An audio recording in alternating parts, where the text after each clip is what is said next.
तो 12 इंटू 25, 12 5 जा 60, 6 कैरी, 12 2 जा 24 और 6 30, तो 300 क्या हो गया कूलम। समझ गए?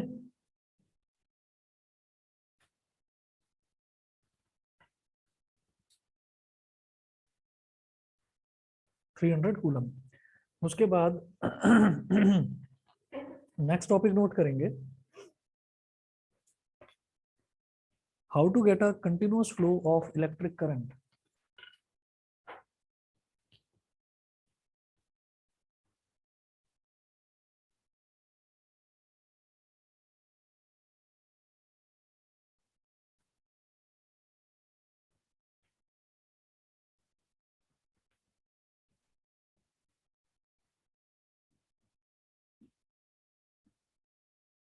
How to get a continuous flow, how to get a continuous flow of electric current, कि मुझे इलेक्ट्रिक करंट का कंटिन्यूअस फ्लो कैसे मिल सकता है।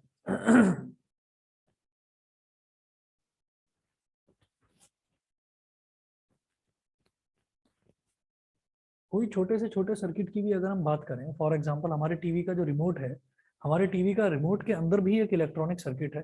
ठीक है, हमारा जो एसी है उसका जो रिमोट है उसके अंदर भी इलेक्ट्रिक सर्किट है। हम जो घड़ी पहनते हैं हाथ में उसके अंदर भी इलेक्ट्रॉनिक सर्किट है। तो इन सब को पावर कहाँ से मिलती है, इन सबको एनर्जी कहाँ से मिलती है आपको पता होगा। उसके अंदर हम बैटरी डालते हैं ना, छोटी सी, है ना। तो वो जो हम बैटरी डालते हैं वो बैटरी ही उसको कंटिन्यूअस एनर्जी प्रोवाइड कराती है। ठीक है, अब बैटरी से मिलता क्या है, बैटरी से मिलता है पोटेंशियल डिफरेंस। पोटेंशियल डिफरेंस कैसे मिलेगा, एक बैटरी बनाए यहाँ पर, ये टॉपिक है। हाँ हाँ, आप ये समझ लीजिए कि ये एक बैटरी है,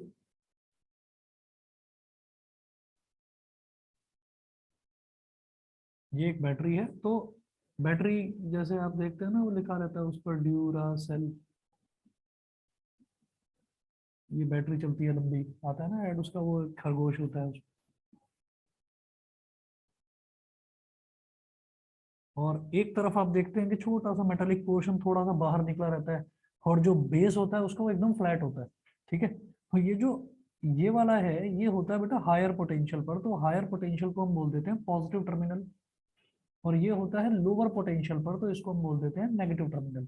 पोटेंशियल समझ रहे हैं, पोटेंशियल वही कि किसी भी इलेक्ट्रिक चार्ज को इन्फिनिटी से लाकर किसी इलेक्ट्रिक फील्ड में रखने में जो वर्क डन करना पड़ता है, that work done is known as potential, electric potential. तो एक चार्ज को यहाँ पर रख दिया गया, सब्सटीट्यूट कर दिया गया, एक चार्ज को यहाँ पर सब्सटीट्यूट कर दिया गया, और फिर ये जो है यहाँ वाला जो है, यहाँ वाला ज्यादा अमाउंट है चार्ज का, तो इसका मतलब यहाँ पर जो हमारा पोटेंशियल है, पोटेंशियल की वैल्यू ज्यादा होगी यहाँ पर, यहाँ पोटेंशियल ज्यादा, यहाँ पोटेंशियल कम। तो पॉजिटिव का मतलब वो मैथ्स वाला पॉजिटिव नहीं है, और नेगेटिव का मतलब वो मैथ्स वाला नेगेटिव नहीं है। पॉजिटिव का मतलब क्या है, हायर पोटेंशियल, नेगेटिव का मतलब क्या है, लोअर पोटेंशियल। और इन दोनों के बीच का जो डिफरेंस होता है उसी को हम बोल देते हैं पोटेंशियल डिफरेंस। और आप देखेंगे, चाहे आज ही देखना, टीवी का जो रिमोट हो उसको निकाल कर देखना, उस पर लिखा रहता है आई थिंक 1.6 या 1.8 वोल्ट लिखा रहता है उस पर। तो वो जो 1.8 वोल्ट लिखा हुआ है वो क्या है, वो इस पॉजिटिव टर्मिनल और नेगेटिव टर्मिनल का पोटेंशियल डिफरेंस है। पोटेंशियल डिफरेंस को ही हम वोल्टेज भी बोल देते हैं। जो घरों में आती है सप्लाई, घर में जो आपके यहाँ, जैसे मेरे यहाँ पर भी यहाँ बाहर ये मीटर लगा हुआ है, जो इलेक्ट्रिसिटी का मीटर है, तो इसमें आप देखना थोड़ी थोड़ी देर में वोल्टेज, फिर किलोवाट आवर भी मैं आपको बताऊंगा क्या होता है, और करंट, वो सब कुछ लिखा हुआ आता रहता है। तो थोड़ी थोड़ी देर में आप देखना, कभी कभी लिखा आता है 220, कभी लिखा आता है 221, कभी लिखा आता है 224, मतलब थोड़ा बहुत वेरी करता रहता है। और जो स्टैंडर्ड वैल्यू होती है वोल्टेज की, जिस पर हमारे घर की इलेक्ट्रॉनिक अप्लायंसेस काम करती हैं, वो होता है 220 वोल्ट। 220 वोल्ट, 220 वोल्ट, इसका मतलब क्या है कि जो ट्रांसफार्मर से इलेक्ट्रिसिटी आ रही है और हमारे घर तक जो इलेक्ट्रिसिटी आ रही है, हमारे घर में जो मेन स्विच बोर्ड लगा हुआ है उसमें जो इलेक्ट्रिसिटी आ रही है, तो वहां से और यहाँ तक का जो पोटेंशियल डिफरेंस है, that potential difference is 220 volt. वो पोटेंशियल डिफरेंस सभी घरों में बराबर बराबर जाए, इस चीज को इलेक्ट्रिसिटी बोर्ड कंट्रोल करता है। इस चीज को इलेक्ट्रिसिटी बोर्ड कंट्रोल करता है, कोई प्राइवेट बॉडी कंट्रोल नहीं करती इसको, कि कोई प्राइवेट बॉडी अगर कर रही हो इस चीज को। हाँ, अब कुछ प्राइवेट प्लेयर्स भी आ गए हैं, जैसे टाटा है, रिलायंस है, तो वो सब लोग भी अब इसमें इस फील्ड में आ चुके हैं, ठीक है। नहीं तो जनरली गवर्नमेंट इसको, जो इलेक्ट्रिसिटी बोर्ड है वही इसको कंट्रोल करता है, ठीक है। तो खैर वो तो बड़ा लेवल हो गया, बड़ा स्केल हो गया, हम छोटे से स्केल पर इलेक्ट्रिसिटी स्टडी कर रहे हैं। तो एक छोटा सा सेल, छोटे से सेल में ये पॉजिटिव टर्मिनल कहलाता है। पॉजिटिव का मतलब ये नहीं है कि ये प्लस होगा, नेगेटिव का मतलब ये नहीं है कि ये नेगेटिव है, माइनस में है, ठीक है, वो वाला पॉजिटिव नहीं। पॉजिटिव मतलब हायर पोटेंशियल, नेगेटिव मतलब लोअर पोटेंशियल। तो पॉजिटिव से नेगेटिव की तरफ अगर हम कोई भी चीज बीच में कनेक्ट कर दें, जैसे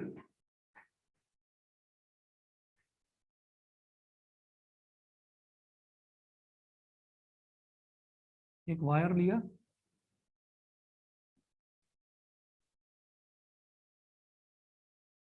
एक दूसरा वायर नेगेटिव टर्मिनल में, एक वायर पॉजिटिव टर्मिनल से कनेक्ट करा, एक नेगेटिव टर्मिनल से कनेक्ट करा टू अ बल्ब। ये सिंबल बल्ब का होता है, ऐसे बनाकर एक सर्कल बना देते हैं, ये बल्ब का सिंबल है। तो बल्ब स्टार्ट्स ग्लोइंग,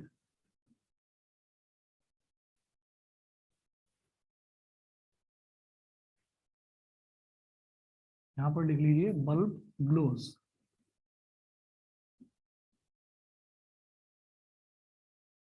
एक एरो बनाए यहाँ पर और एक एरो बनाए यहाँ पर। इलेक्ट्रिक करंट जो है आई, वो पॉजिटिव टर्मिनल से निकलता है और घूम फिरकर इस बल्ब के थ्रू होता हुआ नेगेटिव टर्मिनल में वापस आ जाता है। जितनी एनर्जी, क्या,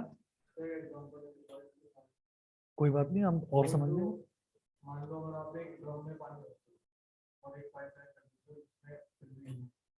तो उसका प्रेशर तो ऐसे लग जाता है, तो वो हाँ वही चीज है, वही चीज है कि भाई हायर पोटेंशियल से लोअर पोटेंशियल की तरफ वो जाएगा, तो इसको जाने से कोई नहीं रोक सकता।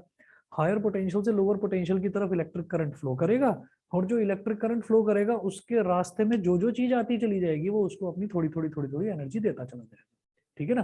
तो इसकी इसमें से करंट को तो जाना ही है, अपना पाथ कंप्लीट करना है, लेकिन रास्ते में बल्ब आया तो बल्ब को जितनी एनर्जी चाहिए थी बल्ब ने वो एनर्जी ली एंड बल्ब स्टार्ट्स ग्लोइंग, ठीक है।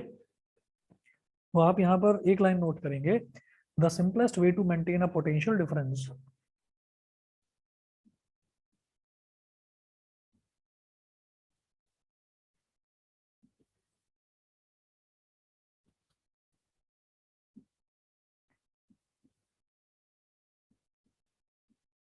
the simplest way to maintain a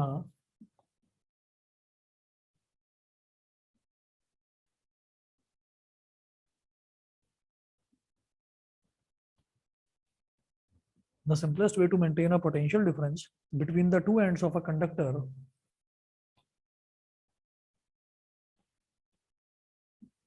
between the two ends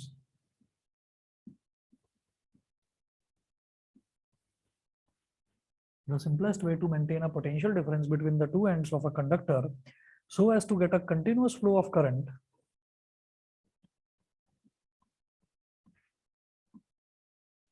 so as to get a continuous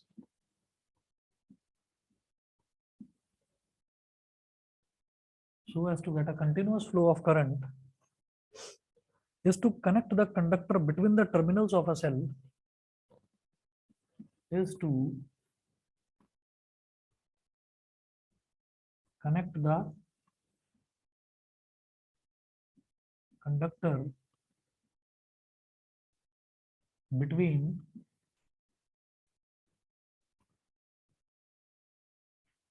the terminals is to connect the conductor between the terminals of a cell or a battery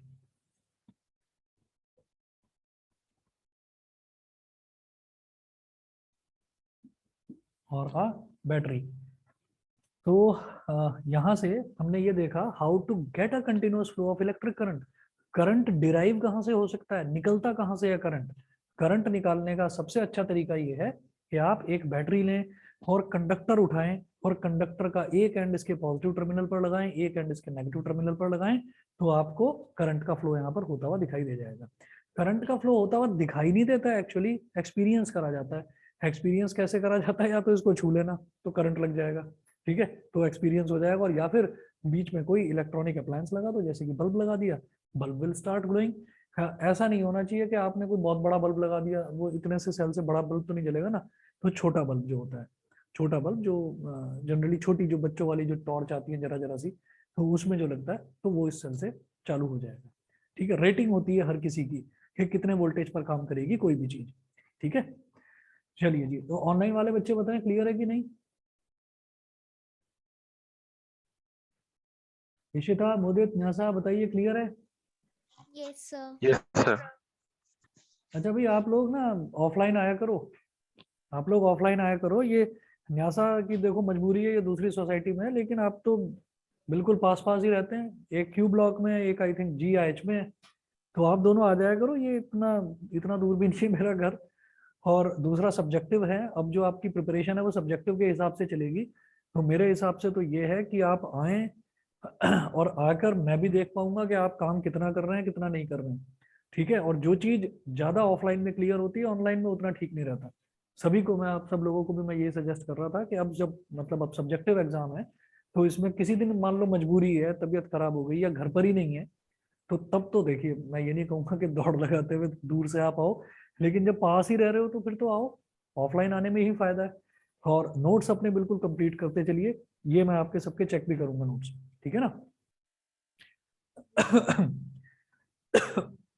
कभी problem हो जाए तो मैं दोनों ही batches को parallelly लेकर चल रहा हूँ, कभी प्रॉब्लम हो जाए कि 8 to 9 में नहीं आ पा रहे, 3:30 बजे वाले टाइम पर आपको मतलब लग रहा है उस दिन अवेलेबल हो, तो उस दिन आ जाना, उसमें भी कोई प्रॉब्लम नहीं है, लेकिन आए आप ऑफलाइन ही, ऑनलाइन का चक्कर अब छोड़ो।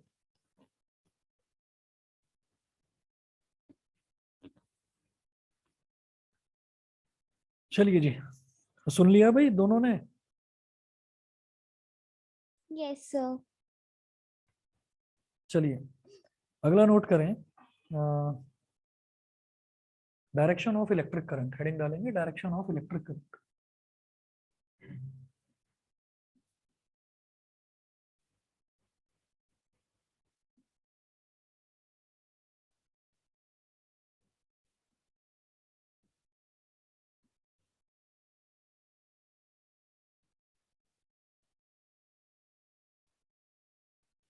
Direction of electric current,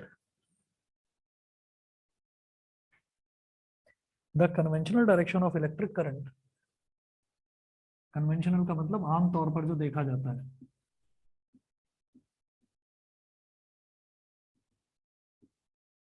the conventional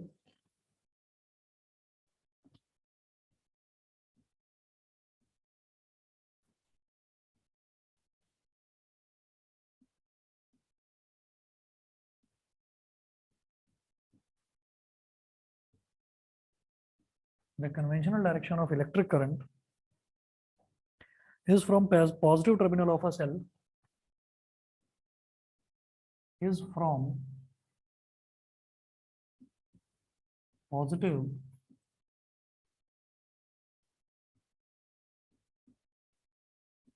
terminal, the conventional direction of electric current is from positive terminal of a cell or battery, positive terminal of a cell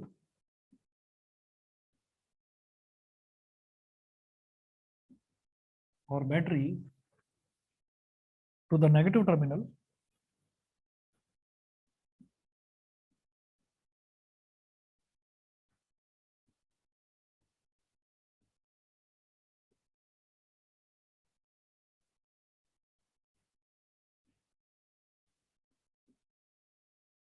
through the outer circuit, through the outer circuit।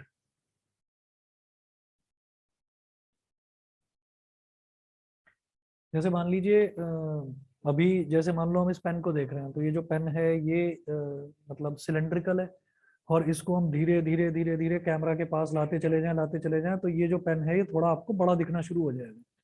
इसी तरीके से मैं ये कहता हूँ कि कोई एक पतला सा वायर है, उस पतले से वायर को हम किसी इलेक्ट्रॉनिक माइक्रोस्कोप में मैग्नीफाई करते जा रहे हैं करते जा रहे हैं करते जा रहे हैं, तो वो मेरे को पहले पतला दिखेगा, फिर थोड़ा बड़ा दिखेगा, फिर थोड़ा बड़ा, फिर काफी बड़ा दिखाई देने लगेगा। ठीक है, हालांकि ओरिजिनली वो था पतला सा ही। तो हम क्या कर रहे हैं, हम एक वायर का मैग्नीफाइड व्यू देख रहे हैं। मैग्नीफाइड व्यू मतलब थोड़ा हमने उसको जूम कर रखा है ताकि हम उसको माइक्रोस्कोप के अंदर हम देख सकते हैं कि उसके अंदर इलेक्ट्रॉन्स कहाँ कहाँ पर हैं और कैसे कैसे फ्लो कर रहे हैं। ठीक है। अच्छा, इलेक्ट्रॉनिक माइक्रोस्कोप को इलेक्ट्रॉनिक माइक्रोस्कोप ही क्यों कहा जाता है? इलेक्ट्रॉनिक माइक्रोस्कोप तो सुना होगा ना, क्योंकि क्या है कि दुनिया में कोई भी चीज है उसकी सबसे छोटी जो यूनिट है वो एटम कहलाती है। एटम के अंदर भी जो सब एटॉमिक पार्टिकल्स हैं वो क्या होते हैं? प्रोटॉन्स, न्यूट्रॉन्स और इलेक्ट्रॉन्स। तो जो प्रोटॉन्स हैं, प्रोटॉन्स कहाँ होते हैं? न्यूक्लियस के अंदर। ठीक है, प्रोटॉन्स और न्यूट्रॉन्स दोनों न्यूक्लियस के अंदर। तो अगर किसी एटम को स्टडी करेंगे तो एटम के अंदर घूमता फिरता हुआ कौन नजर आएगा? इलेक्ट्रॉन्स। समझ रहे हैं? इलेक्ट्रॉन्स आएंगे उसके अंदर नजर। इलेक्ट्रॉनिक माइक्रोस्कोप की हेल्प से इलेक्ट्रॉन्स को देखा जा सकता है, इसलिए उसको इलेक्ट्रॉनिक माइक्रोस्कोप बोला जाता है, क्योंकि इलेक्ट्रॉन से ज्यादा छोटा कुछ भी नहीं। भाई एटम है और एटम के भी अंदर इलेक्ट्रॉन्स पाए जाते हैं, तो इलेक्ट्रॉन से ज्यादा छोटा कुछ भी नहीं। आप कहेंगे नहीं भाई, प्रोटॉन्स भी छोटे ही होते हैं, न्यूट्रॉन्स भी छोटे ही होते हैं, लेकिन उनको देखने के लिए मतलब बहुत ज्यादा न्यूक्लियस के अंदर घुसना पड़ेगा और उसके लिए स्पेशल परमिशन चाहिए। शायद पहले भी बताया होगा। स्पेशल परमिशन समझ रहे हैं ना? न्यूक्लियर एक्सप्लोजन करना मतलब न्यूक्लियर को फोड़ना और उसके अंदर से प्रोटॉन्स और न्यूट्रॉन्स को निकालना, ये लीगल नहीं है किसी भी कंट्री में। और जो भी ये काम करता है उसको आतंकवादी कहा जाता है, टेररिस्ट। ये बम बम फोड़ना, समझ रहे हैं कि नहीं? तो वो जो एटॉमिक एक्सप्लोजन होता है, एटम बॉम्ब हो गया, न्यूक्लियर बॉम्ब हो गया, न्यूक्लियर बॉम्ब को न्यूक्लियर बॉम्ब भी क्यों कहा जाता है? Bomb is something which explodes, और न्यूक्लियर का मतलब क्या है? न्यूक्लियस। आपने न्यूक्लियस को फोड़ दिया तो जो रिवॉल्विंग इलेक्ट्रॉन है, एक एक प्रोटॉन रिवॉल्विंग इलेक्ट्रॉन को ले लेकर भागेगा, कोई कहीं कोई कहीं कोई कहीं कोई कहीं। ठीक है, सोचिएगा कि ये चेयर है, इस चेयर की प्लास्टिक है। ठीक है, ये प्लास्टिक एक जगह जमी हुई क्यों है, एक जगह रुकी हुई क्यों है? क्योंकि इसका छोटे से छोटा जो एटम है ना, उसका न्यूक्लियस जो है वो उसके चारों तरफ घूमते हुए इलेक्ट्रॉन्स को होल्ड करके रखे हुए है, रोके हुए है। आपने उस न्यूक्लियस को ही फोड़ दिया तो ये चारों तरफ ये चीज फट जाएगी, और फटने के बाद में ये किस किस डायरेक्शन में जाएंगे नहीं कहा जा सकता। तो न्यूक्लियर एक्सप्लोजन क्या करता है? न्यूक्लियर एक्सप्लोजन में एक छोटा सा एटम एटम बॉम्ब जो होता है उसको अगर कहीं एक्सप्लोड कर दिया जाता है तो वो क्या करेगा?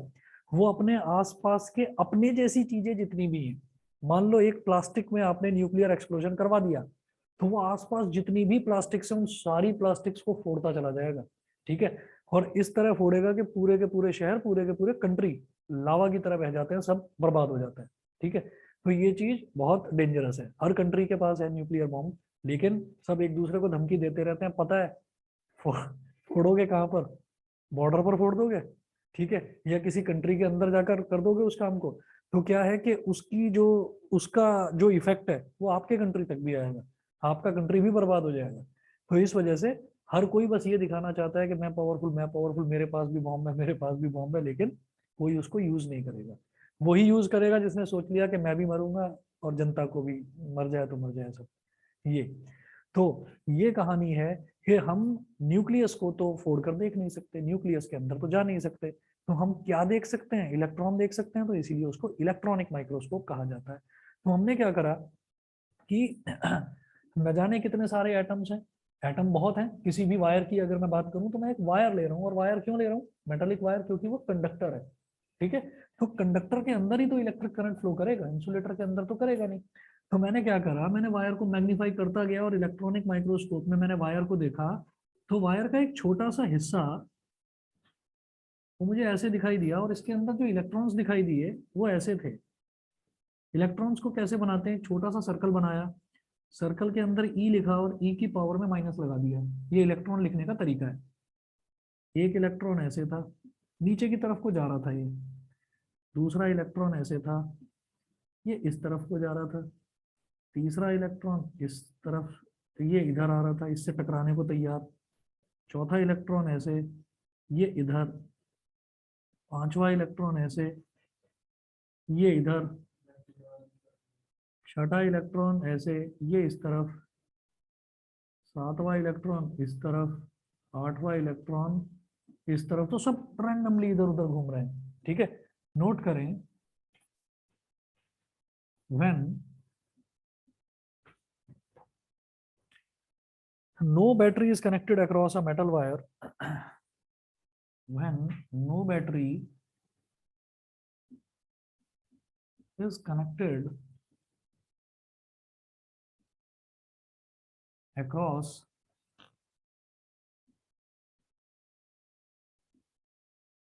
a metal wire, its electrons are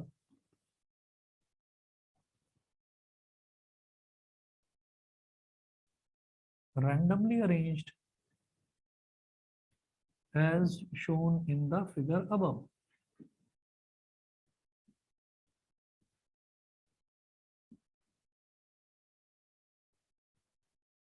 As shown in the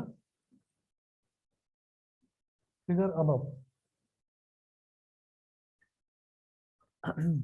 फिर क्या करा, एक बैटरी कनेक्ट कर दी।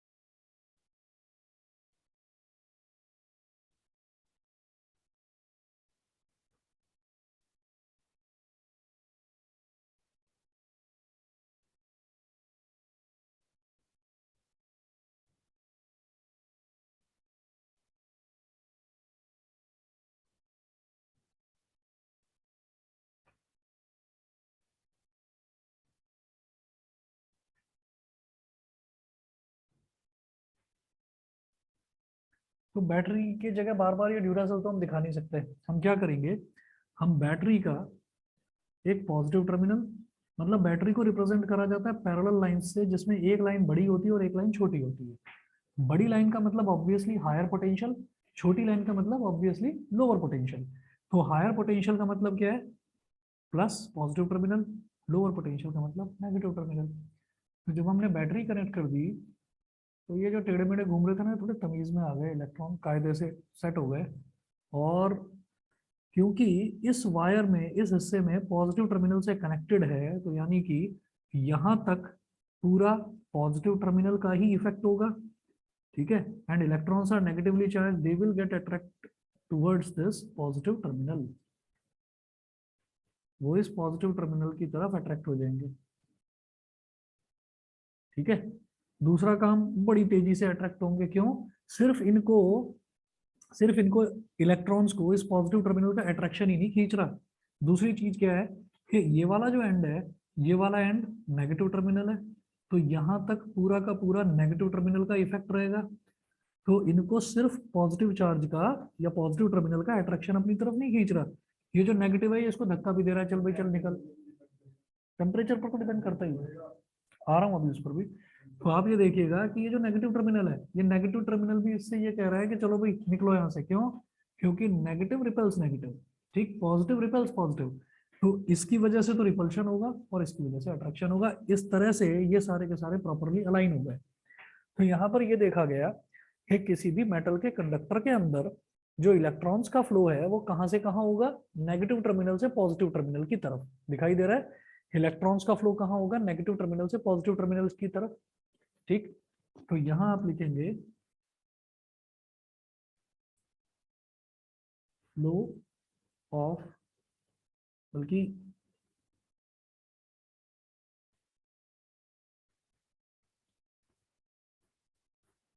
ऐसे एरो बनाओ कि नेगेटिव से पॉजिटिव की तरफ फ्लो ऑफ इलेक्ट्रॉन्स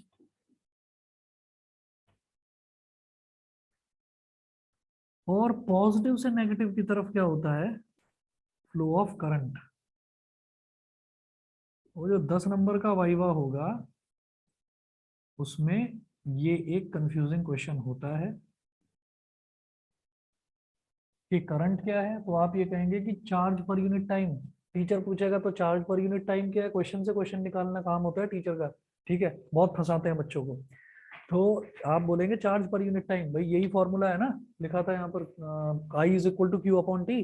तो चार्ज पर यूनिट टाइम, तो इसका मतलब वो आपसे कहेंगे चार्ज पर यूनिट टाइम। इसका क्या मतलब है, तो आप ये कहेंगे कि पर यूनिट टाइम यानी कि एक सेकंड में कितना चार्ज फ्लो कर रहा है किसी भी कंडक्टर में। तो वो कहेंगे कि चार्ज मतलब इलेक्ट्रॉन्स ना, आप कहेंगे कि हाँ चार्ज मतलब इलेक्ट्रॉन्स। तो वो कहेंगे मतलब इलेक्ट्रॉन्स कितने फ्लो कर रहे हैं इलेक्ट्रॉन्स कितने फ्लो कर रहे हैं पर यूनिट टाइम। तो आप कहेंगे हाँ यही बात है।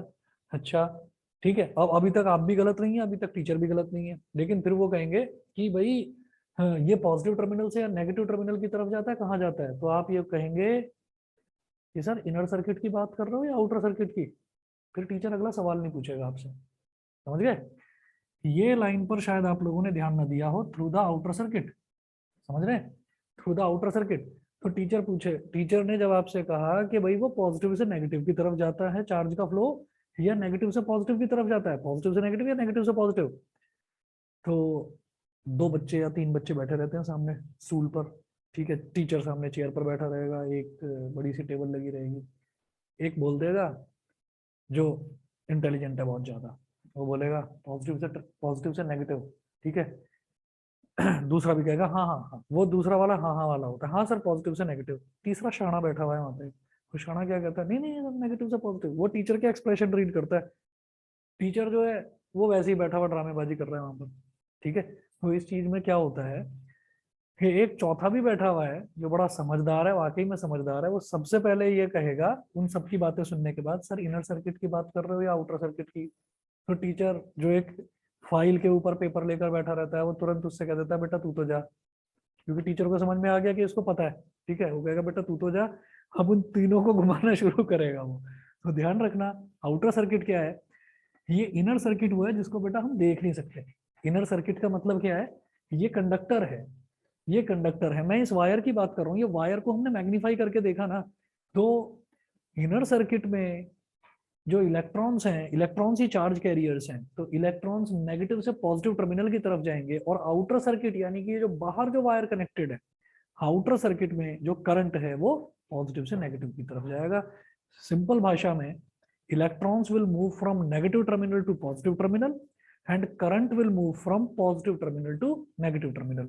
और करंट हमेशा आउटर सर्किट में ही फ्लो करता हुआ दिखाई देता है, इनर सर्किट में तो इलेक्ट्रॉन्स फ्लो करेंगे, ठीक है, समझ गए। तो करंट का फ्लो का डायरेक्शन पॉजिटिव से नेगेटिव, और इलेक्ट्रॉन्स का फ्लो का डायरेक्शन नेगेटिव टू पॉजिटिव। ये तो हो गया सीधा सीधा।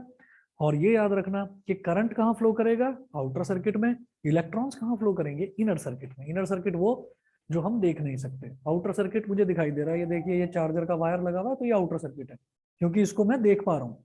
तो करंट यहां से निकल के और मोबाइल फोन तक जा रहा है। लेकिन हम जब बात करते हैं हे नहीं जी मैं इस वायर को मैग्नीफाई करके इस वायर के अंदर देखना चाह रहा हूँ, वायर के अंदर क्या हो रहा है, तो जब हम वायर के अंदर जाएंगे तो जो इलेक्ट्रॉन्स का फ्लो है वो नेगेटिव से पॉजिटिव की तरफ जाएगा, समझ गए। तो आउटर सर्किट में पॉजिटिव से नेगेटिव, इनर सर्किट में नेगेटिव से पॉजिटिव। उसके बाद नेक्स्ट टॉपिक नोट करें जी, ओम्स लॉ। ये ऑनलाइन वालों को क्लियर है। Yes, sir. Yes sir. ठीक है जी, ठीक है। चलिए अगला नोट करिएगा, ohms law.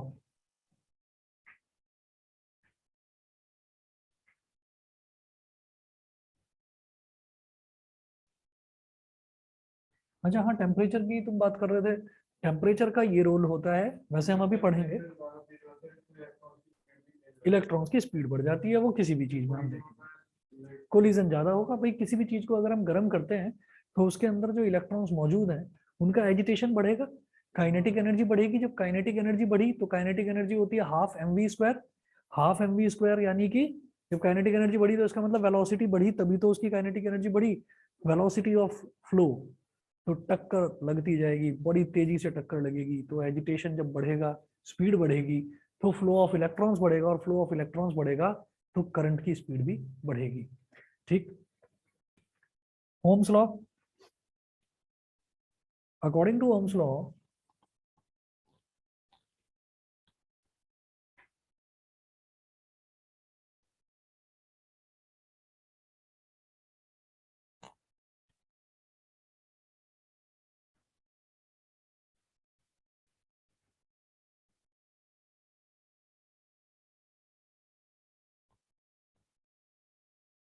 According to Ohm's law, at constant temperature, the current flowing through a conductor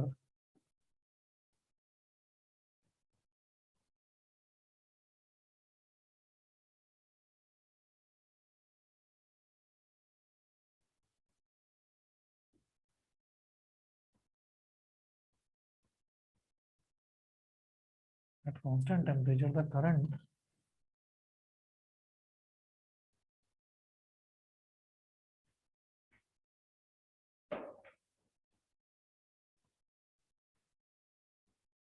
flowing through a conductor is directly proportional to the potential difference across its ends. Is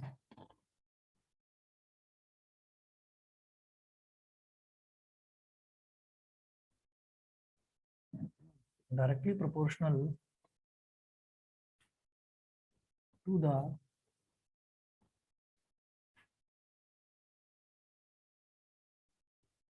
potential difference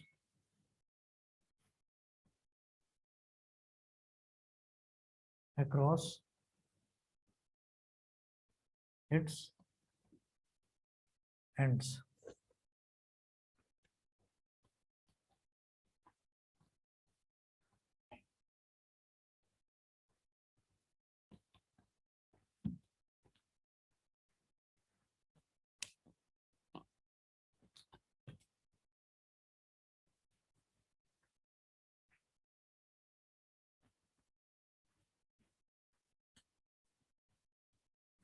तो Ohm's law ये कहता है कि जो current है किसी भी conductor में, वो करंट पोटेंशियल डिफरेंस के डायरेक्टली प्रोपोर्शनल होता है, या उल्टा कह दो कि पोटेंशियल डिफरेंस करंट के डायरेक्टली प्रोपोर्शनल होता है। तो दोनों को दो, इसका मतलब क्या है? इसका मतलब ये है कि अगर हम किसी भी उसमें सर्किट में, सर्किट का मतलब ये होता है जैसे मान लीजिए, जैसे मान लो टीवी है या लैपटॉप है, या मान लीजिए हमारा म्यूजिक सिस्टम है, तो वो सारा, वो उसके अंदर जो भी इक्विपमेंट्स वगैरह लगे हुए हैं वो सारा उसका सर्किट कहलाएगा। उस सर्किट में करंट तो फ्लो करेगा ना, पोटेंशियल डिफरेंस भी होगा। तो हम ये कहेंगे पोटेंशियल डिफरेंस करंट के डायरेक्टली प्रोपोर्शनल होता है। पोटेंशियल डिफरेंस को बढ़ाओगे तो करंट भी बढ़ जाएगा, पोटेंशियल डिफरेंस को कम करोगे तो करंट भी कम हो जाएगा। रियोस्टेट से ना बेटा, रियोस्टेट से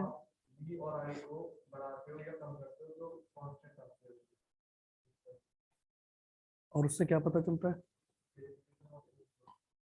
उससे पता क्या चलता है? रियोस्टेट से हम कुछ मेजर करते हैं?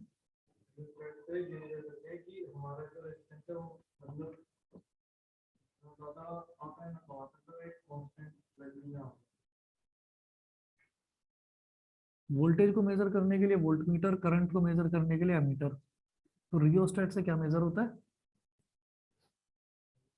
रेसिस्टेंस। बिल्कुल, रियोस्टेट से रेसिस्टेंस मेजर होता है। और रेसिस्टेंस क्या है? रेसिस्टेंस एक कांस्टेंट टर्म है। हमने कहा ओम्स लॉ क्या कहता है कि voltage is directly proportional to current, potential difference is directly proportional to current at constant temperature. Temperature को नहीं छेड़ना है, उसको सेम रखना है।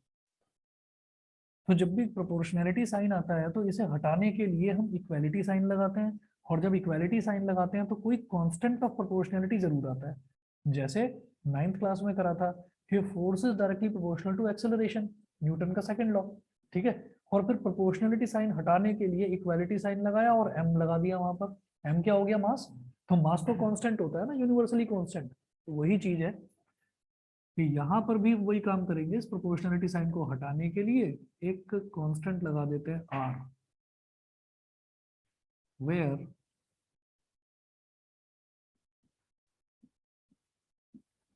Are is a constant of proportionality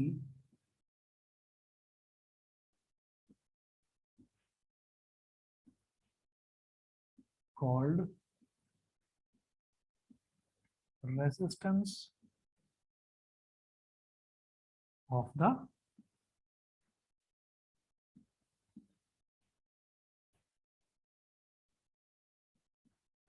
where R is a constant of proportionality called resistance of the conductor। याद रखने के लिए V is equal to R I ना कहकर इसको V is equal to I R कह देते हैं। वी आई आर, वीर, तो वीर से याद रहता है। ठीक है, तो V is equal to I R कह देते हैं इसको। उसके बाद आप नोट करें, हेडिंग डालिएगा रेसिस्टेंस ऑफ अ कंडक्टर।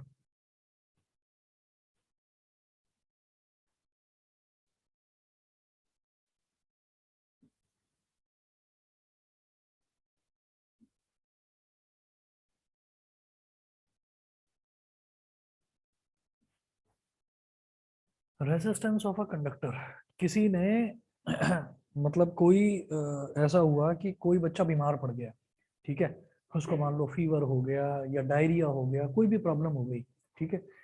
तो किसी बच्चे की इम्यूनिटी थोड़ी कमजोर है, किसी बच्चे की इम्यूनिटी थोड़ी अच्छी है, ठीक है। तो उसमें हमने ये कहा कि कोई बच्चा तो बेचारा जैसे बीमार हुआ, बीमार होने के बाद ठीक हो गया 2 दिन में या 4 दिन में, कोई बच्चा हो रहा है 6 या 7 दिन में। फिर हम देख रहे हैं उसके आफ्टर इफेक्ट्स ये हैं कि कोई बच्चा तो बेचारा बड़ा कमजोर सा दिख रहा है, कोई बड़ा कमजोर हो गया, क्या बात सर वो बीमार पड़ गया था। कोई है कि भाई 2 दिन में फीवर भी ठीक हो गया, 2 दिन बाद आ गया, तो लग ही नहीं रहा कि उसको फीवर हुआ है, ठीक, वो बेचारा बिना मतलब ही डांट खा रहा है कि तू झूठ बोल रहा था, तूने बिना मतलब स्कूल की छुट्टी मारी, ठीक, फीवर वीवर तुझे कुछ था ही नहीं। नहीं सर था, मैं कैसे यकीन दिलाऊं, मेरे को फीवर था। तो क्या है कि it's all depends on resistance. तो रेसिस्टेंस का मतलब क्या है, किसी भी चीज को सहने की शक्ति, ठीक, किसी भी चीज को रेसिस्ट करने की शक्ति। रेसिस्टेंस का मतलब होता है ऑब्स्ट्रक्शन, रोकना, कि बॉडी के अंदर कोई वायरस घुस रहा है तो हम उसको ऑब्स्ट्रक्ट कर रहे हैं, तो हमारी बॉडी ही रेसिस्ट कर रही है, उसको झेल रही है। तो ये रेसिस्टेंस का मतलब बेसिकली ऑब्स्ट्रक्शन होता है, obstruction to the flow of current. जैसे हमने ये देखा था कि बल्ब लगा दिया हमने कहाँ पर, जो एक वायर है, वायर के थ्रू इलेक्ट्रिक करंट फ्लो कर रहा है, हमने बीच में बल्ब लगा दिया, तो बल्ब क्या कर रहा है, बल्ब उसका जो पाथ है ना, करंट का पाथ, उसमें ऑब्स्ट्रक्शन यानी कि रुकावट पैदा कर रहा है, ठीक। तो क्या कर रहा है बल्ब, बल्ब कह रहा है कि मैं रेसिस्ट करूंगा, मैं थोड़ा सा करंट को अपने अंदर रेसिस्ट करूंगा, मतलब अपने अंदर खींचूंगा, समझ गए। तो रेसिस्टेंस का मतलब बेसिकली वो होता है, और करंट है।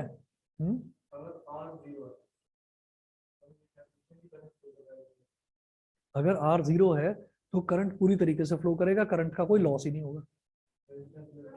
हाँ,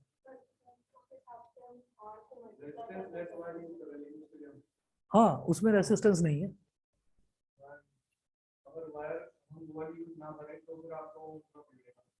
नहीं नहीं, देखिए, ये जो कहानी है ना कि भाई रेजिस्टेंस हो ही ना किसी में, तो ये आइडियल सर्किट की बात होती है, और आइडियल सर्किट बनाना प्रैक्टिकली तो पॉसिबल नहीं है। तो क्या है कि थोड़ा बहुत रेजिस्टेंस हर जगह होगा। हम ये कहते हैं कि कभी आपने देखा होगा थोड़ा बहुत, क्या कई बार तो ना डबल डबल का भी अंतर होता है। आप ये देखा करो, यहाँ तो सोसाइटी है, यहाँ कहीं पर बिजली का कोई खंबा, उस पर तार जाते हुए कहीं नजर आते हैं सोसाइटी के अंदर, कहीं कुछ दिखता है नहीं, ठीक है। कहीं गली मोहल्लों में चले जाओ, गली मोहल्लों में ये दिखाई देता है कि बिजली के खंबे लगे हुए हैं जगह जगह, और वायर जा रहा है, ठीक, यहाँ कहीं दिखाई नहीं देता। कहाँ है वायर, कहाँ है यहाँ, लाइट कहाँ से आ रही है, बताएंगे भाई, कहीं से लाइट तो आ रही होगी यहाँ पर। तो लाइट कहाँ है यहाँ सोसाइटी के अंदर, भाई एक फ्लैट से दूसरे फ्लैट, दूसरे फ्लैट से तीसरे फ्लैट, एक ब्लॉक से दूसरे ब्लॉक, मुझे तो कोई बिजली का खंबा दिखाई नहीं देता, कहाँ है वायर, बताओ। नहीं पता, कभी सोचा भी नहीं इस बारे में, बस हम तो स्विच ऑन कर देते हैं लाइट आ जाती है। अरे बेसमेंट में भी नहीं है, सब कुछ अंडरग्राउंड है, जमीन के नीचे से यहाँ पर पूरी वायरिंग करी गई है, और हर सोसाइटी में ऐसे ही करा जाता है, ठीक है। तो अब क्या है कि हम अगर बात करते हैं किसी मोहल्ले की या किसी कॉलोनी की, तो कभी भी देखना कॉलोनी के बाहर एक बड़ा सा, जैसे शास्त्री नगर है, कवि नगर है, राजनगर है, वहां पर बड़े बड़े ब्लॉक्स बने हुए हैं। तो एक ब्लॉक है, उस ब्लॉक के बाहर एक बड़ा सा ट्रांसफार्मर रखा हुआ है। अगर उस ब्लॉक में सबकी लाइट चली जाती है, और इलेक्ट्रिक इलेक्ट्रिक बोर्ड जो है उनको फोन कर दिया जाता है, जो भी आपका इलेक्ट्रिक ऑफिस है आसपास, उसको फोन करते हैं भाई लाइट कब तक आएगी। ऐसा होता है, हम किया करते हैं फोन, हमारा घर भी है तो हम फोन भी करते हैं, ठीक। तो और हम सब लोग घरों से ही आए हैं यहाँ पर फ्लैटों में, पहले फ्लैटों में नहीं रहते थे, तो फोन करके पूछते थे भैया लाइट कब आएगी, तो वो कह देते थे कि भाई ट्रांसफार्मर फूक गया, ठीक, सुना है ना ये। तो वो जो ट्रांसफार्मर होता है वो ट्रांसफॉर्म करता है डायरेक्ट करंट को ऑल्टरनेटिंग करंट में, क्योंकि हम घरों में ऑल्टरनेटिंग करंट यूज करते हैं। तो ट्रांसफार्मर पर कभी भी लिखा हुआ देख लेना, लिखा रहता है 440 वोल्ट, 440 वोल्ट। 440 वोल्ट पर तो गाना भी बन चुका है, ठीक। तो 440 वोल्ट का झटका लग जाता है। तो वो जो 440 वोल्ट है, अच्छा, फिर आप आ जाओ घरों में। तो घरों में कोई भी डिवाइस उठाकर देख लो, अपना फ्रिज देखो तो फ्रिज के पीछे भी उसकी स्पेसिफिकेशंस लिखी रहती हैं। टीवी है, टीवी के पीछे देखो एक स्टिकर लगा होगा, सोनी का, सैमसंग का, माइक्रोमैक्स का, जिसका भी टीवी है उसके पीछे एक स्टिकर लगा हुआ होगा। उस स्टिकर पर लिखा हुआ होगा 220 वोल्ट। जो चार्जर है, मोबाइल फोन का चार्जर, उस पर भी लिखा होगा 220 वोल्ट। ये 220 वोल्ट की बिजली पर ऑपरेट करेगा। इसका मतलब क्या है? ट्रांसफार्मर से बिजली कितनी भेजी जा रही है? 440 वोल्ट। वो घरों तक पहुंचते पहुंचते पहुंचते पहुंचते इतना लॉस हो जाता है कि वो 220 वोल्ट रह जाती है। समझ रहे हैं? ठीक। और सोचो कि जहां पर इलेक्ट्रिसिटी प्रोड्यूस होती है, थर्मल पावर स्टेशन हमारे यहाँ पर कहाँ है? नोएडा में। दादरी सुनी है जगह? तो दादरी में थर्मल पावर प्लांट है। ठीक है, कोयले से वहां पर बिजली बनती है, वो बिजली यहाँ डिस्ट्रीब्यूट होती है। ठीक। तो वहां पर सोचो कि कितनी हाई वोल्टेज की बिजली बनती होगी और कितना जबरदस्त इलेक्ट्रिक फील्ड होता होगा। तो उसके आसपास भी 5 या 10 किलोमीटर का रेडियस का पूरा एरिया एरिया मैप कर दिया जाता है कि वहां पर कोई रहेगा नहीं। वहां पर कोई रहेगा नहीं, क्योंकि इतनी हार्मफुल इलेक्ट्रिक फील्ड वहां पर प्रोड्यूस होता है। समझ रहे हैं? तो वहां से आप सोचिए कितनी ज्यादा लाइट भेजी जाती होगी, इलेक्ट्रिसिटी। तो ये जो मैं कहानी बता रहा हूँ, ये किस लिए बता रहा हूँ? ये इसलिए बताया जा रहा है कि रेसिस्टेंस लेस सर्किट होता ही नहीं। जब वहां से यहां तक आने में लॉस हो रहा है, तो वो कहाँ हो रहा है लॉस? जो वायर है ना, वो वायर भी तो रेसिस्ट कर रहे हैं बिजली को, इलेक्ट्रिसिटी को, इलेक्ट्रिक करंट को, वो भी तो रेसिस्ट कर रहे हैं। तो उनमें लॉस लॉस लॉस लॉस होता जा रहा है। अच्छा, जो बेस्ट कंडक्टर है तो गोल्ड भी होता है, बहुत अच्छा कंडक्टर। पर गोल्ड के वायर अगर लगाएंगे तो हमारे देश में ना चोरियां बहुत होती हैं। पता चला वायर ही काट काट के ले गए लोग। ठीक है, क्योंकि सोने का तार था। इसी तरीके से और भी अच्छा conductor silver, best conductor of electricity. ठीक है, तो सिल्वर बहुत। सोडियम नहीं होता, सोडियम होता ही नहीं। रीजन बताओ। अरे नहीं ना, सोडियम होता ही नहीं। मैं कह रहा हूँ निकलते ही आग भी ना लगे। और बताओ क्या रीजन हो सकता है? टर्म 1 में पढ़कर आए हो। सॉफ्ट मेटल होता है, मेलिएबल होता ही नहीं। वायर कैसे बनाओगे? है ना? तो वायर ही नहीं बनेगा। वायर तो के लिए तो डक्टिलिटी चाहिए होती है, तो वायर बनेगा ही नहीं। जब वायर बनेगा नहीं तो मैं सोडियम यूज ही नहीं कर सकता। सोडियम और पोटेशियम तो बेकार हो गए इसलिए हमारे लिए। तो हम ये कहते हैं कि सबसे बढ़िया होता है सिल्वर। सिल्वर भी बहुत महंगा है, तो सिल्वर भी नहीं लगाया जा सकता। ठीक है, इसलिए कॉपर लगाते हैं। इनफैक्ट कॉपर भी बहुत महंगा होता है। ठीक है, अगर देखा जाए तो एल्यूमिनियम काफी सस्ता पड़ता है, लेकिन एल्यूमिनियम लगाएं, लोहा भी बहुत सस्ता पड़ता है। अगर वो लगाएंगे तो भैया इतना लॉस हो जाएगा, इतना लॉस हो जाएगा कि इलेक्ट्रिक कंपनियां जो है उनका ही दिवाला निकल जाएगा। ठीक है ना? तो इस वजह से सिल्वर को यूज नहीं करा जाए। क्या? हाँ हाँ, नहीं जी नहीं। अगर आर को जीरो रखते हैं तो, क्योंकि ना तो वोल्टेज है ना करंट है, तो फिर तो वैलिड है ही। भाई आर को अगर जीरो रख दिया तो आर को जीरो रखा तो वोल्टेज भी जीरो हो गया। ठीक है, वोल्टेज जीरो हो गया तो फिर करंट के मायने क्या है? ठीक। अच्छा, वोल्टेज जीरो नहीं करेगा। बताओ क्यों नहीं करेगा? अरे नहीं दिखाएगा, दिखा ही नहीं सकता। अरे आई इंटू जीरो तो जीरो हो गया। अगर रेसिस्टेंस जीरो है, समझिएगा, अगर रेसिस्टेंस जीरो है तो पोटेंशियल डिफरेंस तो जीरो हो गया। करंट तो जीरो नहीं हुआ। करंट जीरो थोड़ी हुआ। करंट की वैल्यू मान लो 10 एम्पियर है, तो वो तो जीरो से मल्टीप्लाई होकर 10 एम्पियर जीरो हो गया ना। ठीक, तो करंट तो जीरो नहीं हुआ। लेकिन मैं कह रहा हूँ करंट भी जीरो है। क्यों है? रुक जाओ जरा। ये जो मोबाइल फोन है ना, मोबाइल फोन का चार्जर जो होता है। हाँ हाँ हाँ, ठीक है। तो एच सी वर्मा तक तो मैं हूँ, उसके आगे नहीं हूँ। आगे का मैंने बताया था ना, आई ई यूरोडो वगैरह नहीं, मेरे बस की बात नहीं। तो क्या है कि जब हम लैपटॉप का चार्जर है या मोबाइल फोन का चार्जर है, आपने सॉकेट में लगा दिया, सॉकेट को ऑन कर दिया। ठीक, तो क्या लॉस होता रहेगा पावर का? नहीं होगा ना। क्यों नहीं होगा? जब तक सर्किट कंप्लीट नहीं होता। सर्किट कंप्लीट कब होगा? जैसे मान लो ये बैटरी है,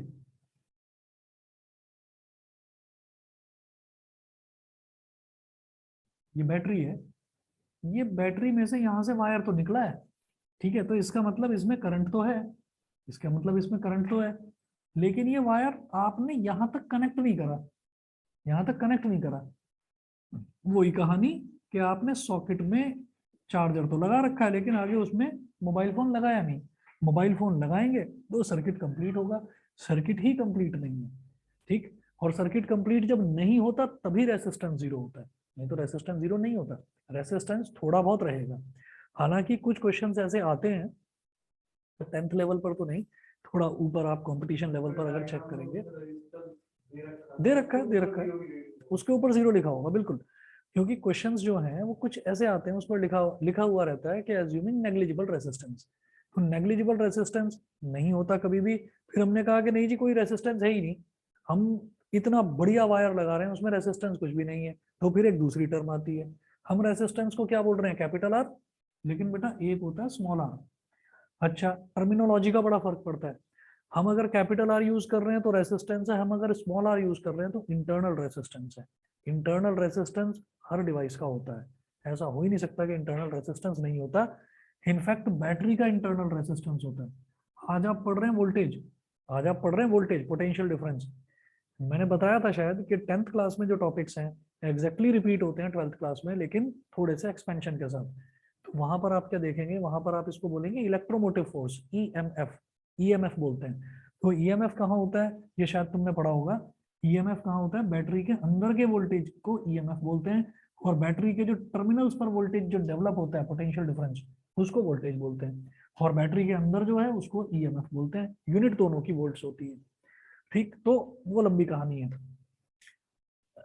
आइडियली ऐसा नहीं होता। हाँ, न्यूमेरिकल्स को सॉल्व करने के लिए दे दिया जाता है कि भाई रेसिस्टेंस आपने जीरो मान दिया, रेसिस्टेंस जीरो नहीं होता। ठीक, थोड़ा बहुत तो रेसिस्ट होगा। रेसिस्टेंस की डेफिनेशन लिखिए। ये ऑनलाइन वाले सो गए, मुझे लग रहा है कुछ आवाज नहीं आ रही है। अभी ऑनलाइन वाले हो अभी? Yes, sir. एक बच्चा तो है, मोदित भी है, न्यासा का मैसेज आ गया, तीनों है। चलिए अच्छी बात है। क्या? नहीं नहीं कुछ नहीं। ऐसा नहीं है। अरे ये तो हमारा जो बैच है ये 10th वाला, ये वाला बैच तो बड़ा बढ़िया है। कुछ बच्चे तो ऐसा हो गया, उनको ऐसा लग रहा है जैसे पता नहीं अभी भी कोरोना उनको परेशान कर रहा है। तो वो बेचारे निकले ही नहीं है, न जाने कब से घरों से ही नहीं निकले। गुलमोहर, आशियाना, वहां से यहाँ तक आने में दिक्कत हो रही है। तो वो क्या हो गया कि वो आदत ऐसी पड़ गई कि नहीं सर, वो बेड पर बैठकर सामने लैपटॉप को रख के पढ़ने में जो मजा आता है ना, उससे ज्यादा मजा किसी चीज में नहीं है। एक इधर रहता है डी ब्लॉक में, 9th क्लास में है, एक डी ब्लॉक में रहता है। उसको आइसक्रीम खाने का इतना शौक है, पढ़ने के साथ में आइसक्रीम लेकर बैठेगा, आइसक्रीम खाता रहेगा। वो खा खा के मोटा हो गया घर में बैठा बैठा। तो उसके पेरेंट्स परेशान है कि घर से निकालो इसको कैसे भी करके। तो जबरदस्ती स्कूल भेजा जाता है उसको। तो कुछ बच्चे ऐसे हो गए हैं, वो बहुत ज्यादा आलसी हो गए, घर से निकलते ही नहीं है इस कोरोना के उसमें। और उनको ये लगता है कि ये तो बहुत अच्छा, जैसे होता है ना, साइंस ब्लेसिंग है या अभिशाप है, होता है ना, एक आपने ऐसे वगैरह भी लिखा होगा, विज्ञान वरदान या अभिशाप, इस पर निबंध लिखिए, लिखा होगा हिंदी में। तो ऐसे ही कोरोना वरदान या अभिशाप कुछ बच्चों के लिए तो वरदान साबित हुआ है। किनके लिए? जो सुबह उठ के नहाते नहीं है, जो सुबह उठ के नहाते नहीं है उनके लिए वरदान साबित हो गया ये कि अरे ठीक है ऑनलाइन क्लास है, ऐसे ही बैठ जाऊंगा, बाल बाल गीले करके बैठ गए। हाँ, उनके लिए तो सही में ठीक है भाई, आने जाने से वो बच गए, क्योंकि उनके लिए तो टाइम ही इंपॉर्टेंट है। तो नोट करें, the property of a conductor due to which it opposes the flow of current,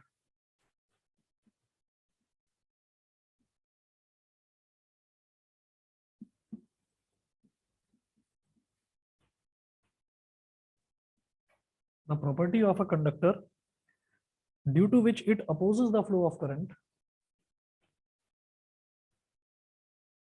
due to which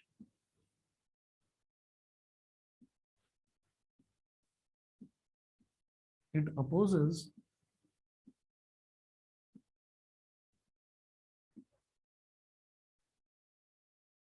the property of a conductor due to which it opposes the flow of current through it is called resistance.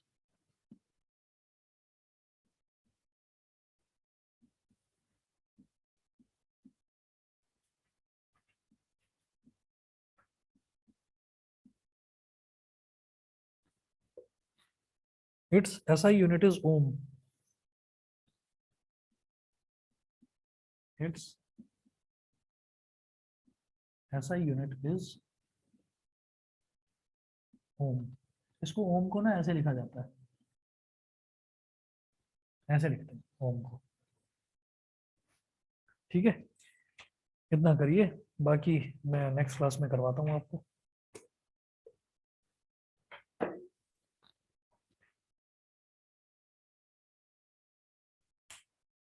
और सभी के लिए है कि भाई किसी दिन की कोई मजबूरी हो तो बात अलग है, लेकिन ऑफलाइन ही आइए, ऑनलाइन वगैरह नहीं। ठीक है, सेम सेम। बस हमने ना इस बार ऐसा करा है कि ऑल्टरनेटली कर रहे हैं, एक दिन मैथ्स एक दिन साइंस, वो दो दो दिन वाला नहीं, एक दिन मैथ्स एक दिन साइंस ऐसे कर रहे हैं। तो जैसे यहाँ पर आज साइंस हुआ है, तो उस बैच में मैथ्स करवाया था क्वाड्रेटिक इक्वेशन। ठीक है, और कल यहाँ पर मैथ्स होगा, तो उस बैच में साइंस होगा, यही इलेक्ट्रिसिटी। तो जो आज हुआ है ये वाला बैच आगे है, ये वाला बैच एक क्लास आगे चल रहा है। तो आज जो मैंने करवाया है ये कल उस बैच में करवाऊंगा शाम को 3:30 वाले में। ठीक है, तो ये वाला बैच आगे चल रहा है उस वाले बैच से, एक क्लास आ गया बस।